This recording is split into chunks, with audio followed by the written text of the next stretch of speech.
Welcome to rainbow kids. ನಾನೇ rainbow kids. ಹನುಮಂತನ mighty leap. ಅಯೋಧ್ಯೆಯ ಅತೀಂದ್ರಿಯ ಭೂಮಿಯಲ್ಲಿ ಹನುಮಾನ್ ಎಂಬ ಚೇಷ್ಟೆಯ ಆದರೆ ಭಕ್ತಿಯುಳ್ಳ ಕೋತಿ ವಾಸಿಸುತ್ತಿತ್ತು. ಅವನು ಸಾಮಾನ್ಯ ಕೋತಿಯಾಗಿರಲಿಲ್ಲ. ಅವರು ನಂಬಲಾಗದ ಶಕ್ತಿ, ಬುದ್ಧಿವಂತಿಕೆ ಮತ್ತು ಮುಖ್ಯವಾಗಿ ಭಗವಾನ್ ರಾಮನಲ್ಲಿ ಅಪರಿಮಿತ ಭಕ್ತಿಯನ್ನು ಹೊಂದಿದ್ದರು.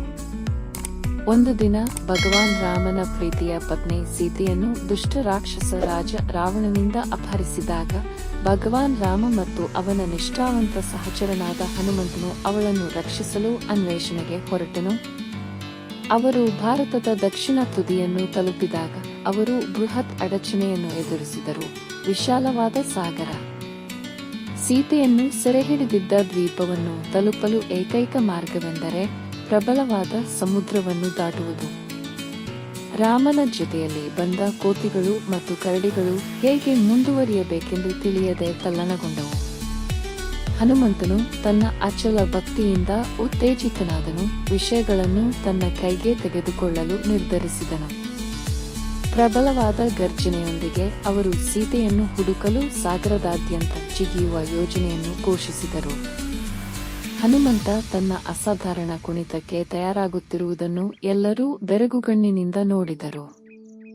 ಶಕ್ತಿಯ ಪ್ರಬಲ ಉಲ್ಬಣವು ಮತ್ತು ಭಗವಾನ್ ರಾಮನ ಪ್ರಾರ್ಥನೆಯೊಂದಿಗೆ ಹನುಮಂತನು ಆಕಾಶದಲ್ಲಿ ಮೇಲೇರುತ್ತಾ ದೈತ್ಯಾಕಾರದ ಜಿಗಿತವನ್ನು ತೆಗೆದುಕೊಂಡನು. ಅವನ ಭಕ್ತಿ ಮತ್ತು ಸಂಕಲ್ಪವು ಅವನನ್ನು ಸಾಗರದ ಮೇಲೆ ಕೊಂಡೊಯ್ದಿತು ಮತ್ತು ಅವನು ಸೀತೆಯನ್ನು ಸೆರೆಹಿಡಿದ ಲಂಕಾದ ದೂರದ ತೀರದಲ್ಲಿ ಸುರಕ್ಷಿತವಾಗಿ ಇಳಿದನು.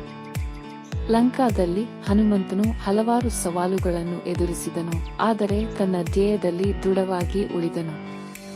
ಅವರು ಸೀತೆಗೆ ಧೈರ್ಯ ತುಂಬಿದರು, ರಾಮನ ಸಂದೇಶವನ್ನು ನೀಡಿದರು ಮತ್ತು ನಿರ್ಣಾಯಕ ಮಾಹಿತಿಯೊಂದಿಗೆ ರಾಮನ ಬಳಿಗೆ ಹಿಂದಿರುಗುವ ಮೊದಲು ಲಂಕೆಯ ಒಂದು ಭಾಗವನ್ನು ತನ್ನ ಉರಿಯುತ್ತಿರುವ ಬಾಲದಿಂದ ಬೆಂಕಿ ಹಚ್ಚಿದರು. ರಾಮನು ಹನುಮಂತನ ಭಕ್ತಿ ಮತ್ತು ಶೌರ್ಯದಿಂದ ಆಳವಾಗಿ ಪ್ರಭಾವಿತನಾದನು. ಅವನನ್ನು ಹೊಗಳಿದನು ಮತ್ತು ಕಾರ್ಯಾಚರಣೆಯಲ್ಲಿ ಅವನ ಪಾತ್ರವನ್ನು ಒಪ್ಪಿಕೊಂಡನು. ಹನುಮಂತನ ಪ್ರಬಲ ಜಿಗಿತ ಮತ್ತು ಅಚಲವಾದ ಬದ್ಧತೆಯು ಭಕ್ತಿ ಮತ್ತು ನಿಸ್ವಾರ್ಥ ಸೇವೆಯ ಸಂಕೇತವಾಯಿತು. ಕಥೆಯ ನೀತಿ.